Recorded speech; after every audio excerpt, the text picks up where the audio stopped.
Hare Krishna. Don't use the axe of criticism where the scalpel of correction is needed.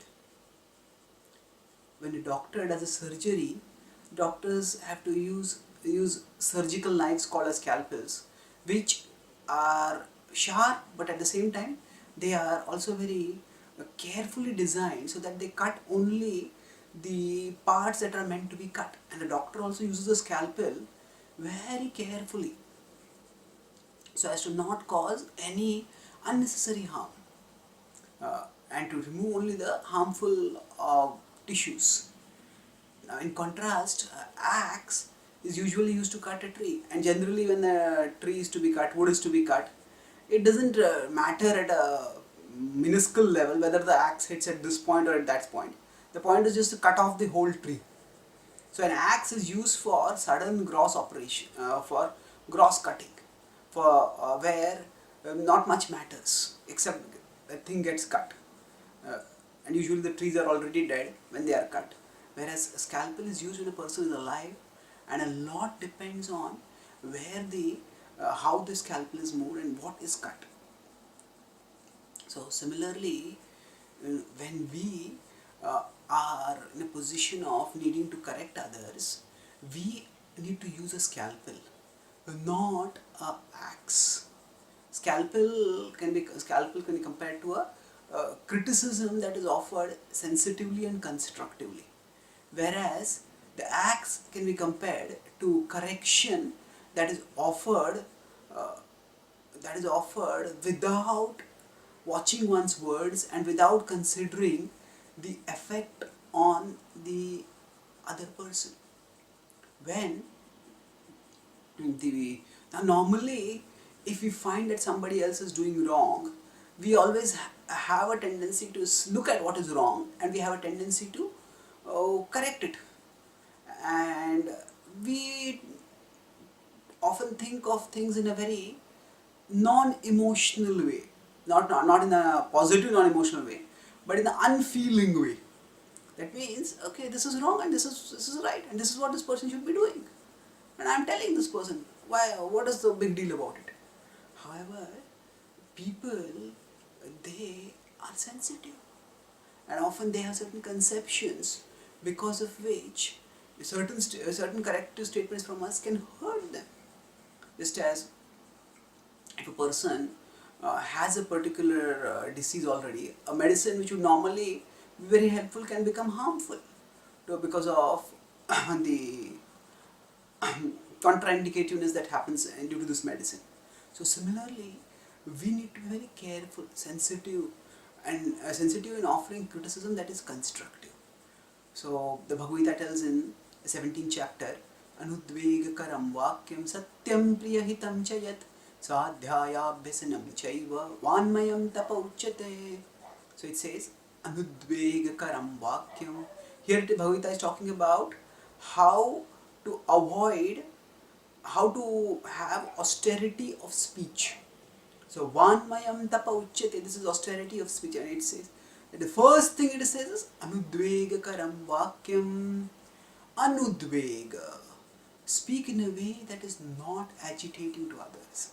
Then of course, that does not mean we flatter others, we pamper others. It says Satyam, speak the truth, but Priyahitam Chayat, in a pleasing way and in a beneficial way. So that means the Bhagavad Gita is urging us here to use a scalpel in our speech, not an axe. Carefully consider the consequences and avoid agitating people. So generally, if people are criticized too much, there are different things that can happen. They may start thinking of us in a hostile way. This person is an incorrigible fault finder, and our relationship may get spoiled. Or that person, whatever others are doing, whatever they are doing, they may become so discouraged, thinking that, oh, I can't do this at all, and they may just give it up. So they may either give us up or they may give the activity up, and that is unfortunate.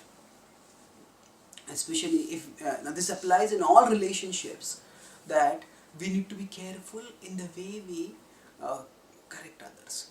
So correction means our goal is to benefit the other person, and the key thing is, while we are benefiting them, we should be encouraging.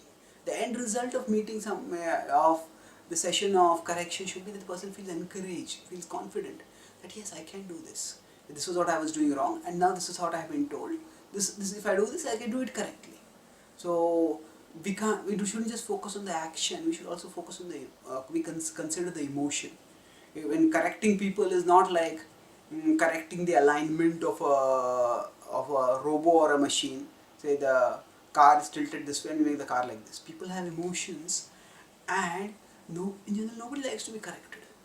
Although, if we do it sensitively and constructively, people will be grateful because they will understand this was done for my benefit. This person cares for me, and this will help me become better human being. But these such things cannot come if we speak insensitively, because that insensitive speech brings up their emotions as a guard against our what they perceive as our attack on them. So that's why when we speak, we shouldn't if we use if our speech is like an axe, and what comes out is criticism, then it will cut them off from us or from the ambition or whatever aspiration for improvement that they may have. But if it's like a scalpel, then we will cut off whatever misconceptions, whatever wrong tendencies they may have, and they'll be able to move on. And especially if we are sharing spiritual wisdom, then we need to know that people are not like trees who have to be cut down with an axe. The people are souls who are at their core pure, and around them there are some misconceptions, which are the accretions caused by the impurities, lust, anger, greed, and like that. So we need a scalpel by which we remove those impurities so that the pure soul starts manifesting its pure potential.